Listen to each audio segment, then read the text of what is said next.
Iran is facing a severe water crisis, and the government has turned to ambitious solutions to address it. At one point, they considered importing water from Turkmenistan's Amu Darya River, but that plan fell apart since the river is already overdrawn.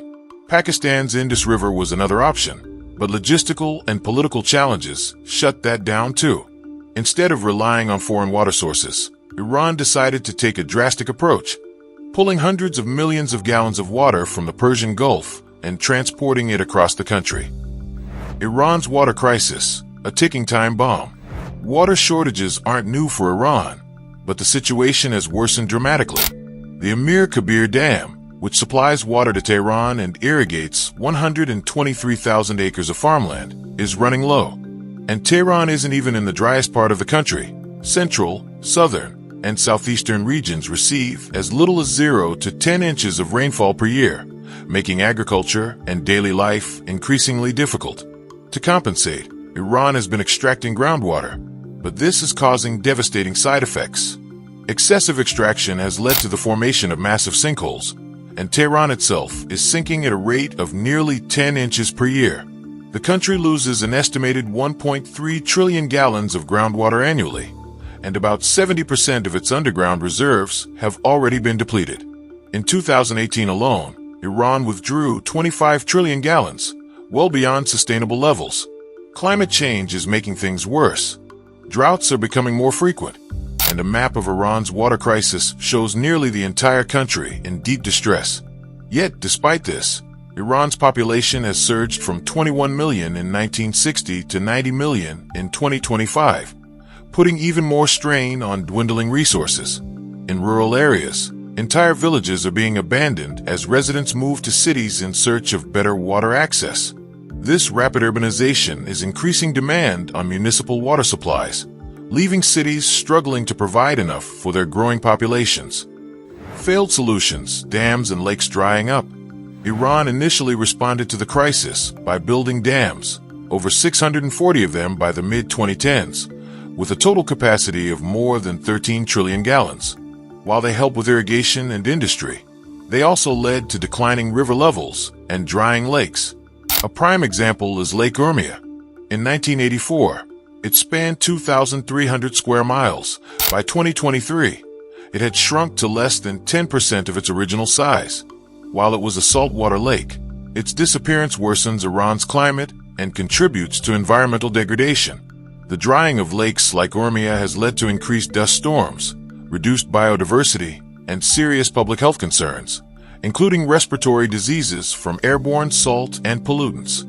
Another example is the Zayanda Rud River, once a lifeline for central Iran. Over the years, increased water diversion for agriculture and urban consumption has left it dry for most of the year, devastating farming communities that depend on it.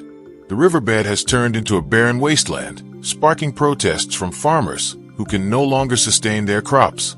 The Persian Gulf solution, desalination and pipelines. With dams proving insufficient, Iran turned to the Persian Gulf. The challenge: salt water. The Persian Gulf has an average salinity of 1.41 to 1.45 ounces per 2.2 pounds of water, higher than the global ocean average. However, Iran found inspiration from Saudi Arabia, which successfully uses desalination to supply its people with fresh water. Iran's first large-scale desalination project begins at the Strait of Hormuz, where seawater is collected, desalinated, and transported through a 513-mile pipeline across Hormuzgan, Kerman, and Yazd provinces. This system produces 47 billion gallons of fresh water annually, with 13 billion gallons allocated for local needs and 34 billion gallons designated for industrial use. Why prioritize industry? Because these provinces host key industrial complexes like Sarcheshmeh, Gol Gohar, and Kedormalu, which require massive water supplies. Without desalination, these industries would have to tap into the already scarce water used by the population, potentially triggering social unrest. The Iranian government views economic stability as a top priority, and keeping industries running ensures jobs and national revenue, even if it comes at the cost of diverting water away from household use. To expand its reach, Iran built a second pipeline with the same 47 billion gallon annual capacity. A third pipeline from the Gulf of Oman is in progress and will stretch even further, reaching Isfahan, one of Iran's driest regions. These projects are part of Iran's long-term strategy to establish water security through massive infrastructure investments. Iran's largest water project, a pipeline across the desert. The eastern provinces, Sistan and Balochistan, South Khorasan, and Razavi Khorasan, receive as little as 2.7 inches of rain per year. In some areas, summer temperatures reach 122 degrees Fahrenheit, causing rain to evaporate almost instantly. To tackle this, Iran launched its most ambitious water project yet, an 833-mile pipeline capable of delivering 634 billion gallons of desalinated water annually. The price tag, $3.2 billion.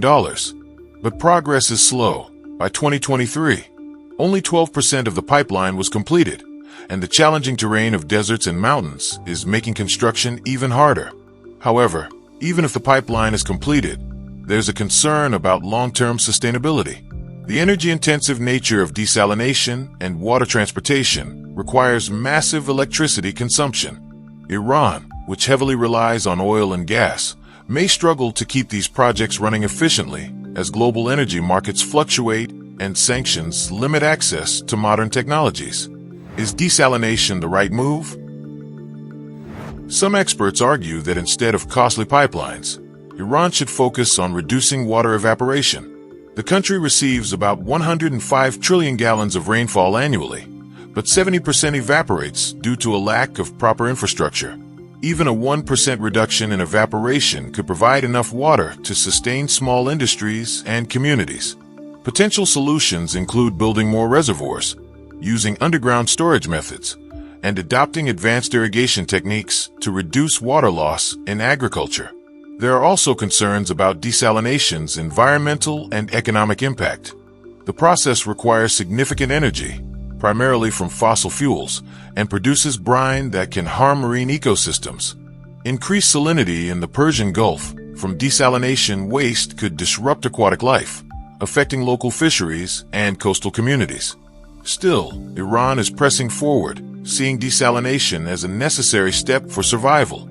Ancient solutions, the Qanat system. Despite modern technology, Iran still relies on an ancient water management system, Qanats. Developed 2,500 years ago, these underground tunnels channel water from mountain sources to dry regions without the need for modern pumping systems. Remarkably, 15% of Iran's water supply still comes from these ancient structures. The Iranian government has launched restoration projects to revive neglected Qanats, seeing them as a sustainable, low-cost method of securing water in rural areas. The future of Iran's water crisis. Iran's water crisis is dire, but the country is fighting back with a combination of ancient and modern solutions.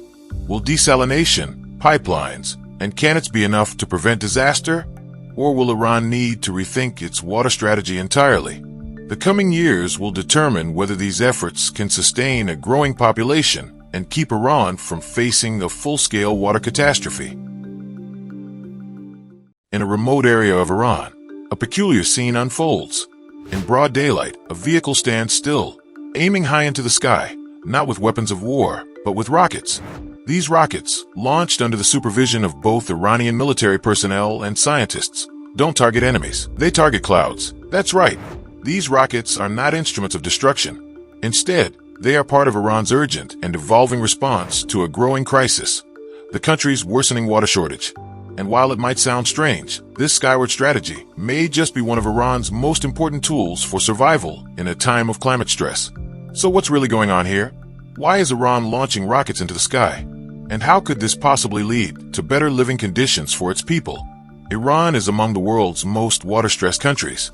According to the World Resources Institute, Iran's water stress index is extremely high, meaning the country is consuming water far faster than it can replenish it. In short, Iran is running dry.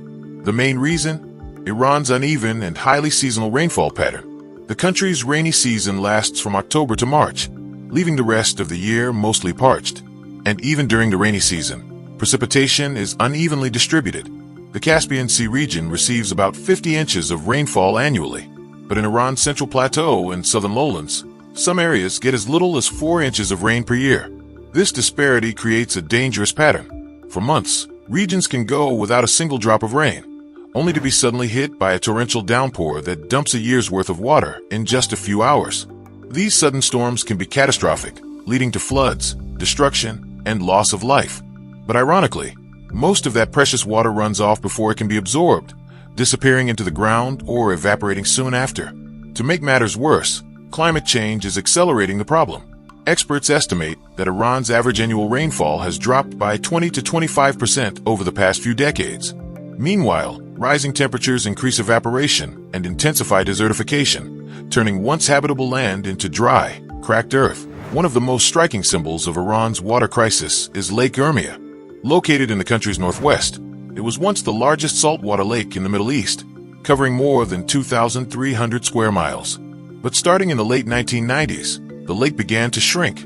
Climate change, rising temperatures, and a series of dam projects that diverted water from rivers feeding the lake caused it to dry up at an alarming rate. By 2014, Lake Urmia had shrunk to just 193 square miles. A once vast body of water had become a fraction of its former size. Though restoration efforts began and brought hope for a time, recent satellite images show the lake has once again almost dried up. As of 2023, only around 5% of the original water volume remains. If nothing changes, the lake could soon become a vast salt flat, altering the region's climate and making conditions even worse for people and agriculture. Some have even proposed building a canal from the Caspian Sea to refill the lake. But that kind of massive engineering project would take years and billions of dollars, resources that Iran may not have readily available. Given the severity of the water crisis, it's no surprise that some Iranians have resorted to desperate explanations.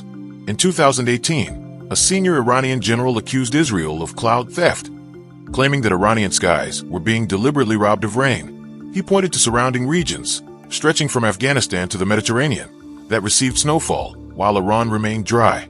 Then, in 2024, a similar conspiracy surfaced about Turkey.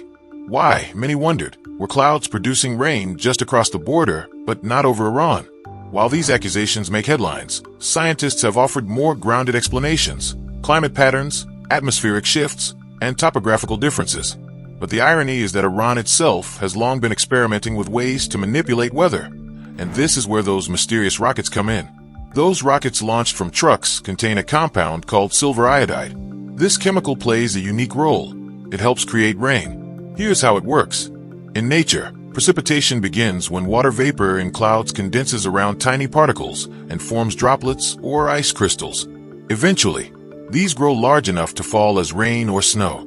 Silver iodide mimics the structure of ice crystals, giving moisture something to cling to, essentially speeding up the natural precipitation process.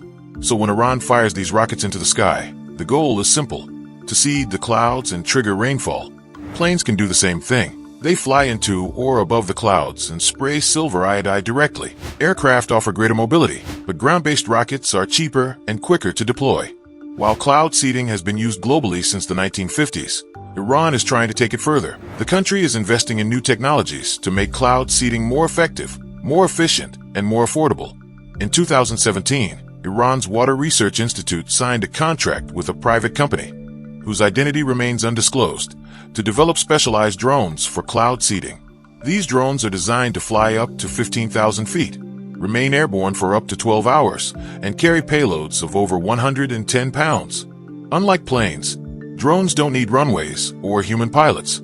They can be launched remotely, fly into mountainous areas, and carry out missions in risky regions, like above high-altitude watersheds, without endangering lives. These high-tech devices offer a new frontier in Iran's fight against drought. By targeting clouds over mountainous regions, drones can trigger snowfall, critical for sustaining river systems that rely on melting snow during the dry season. And Iran didn't stop there. In 2011, the country captured a U.S. stealth drone, the RQ-170 Sentinel, and began developing its own versions.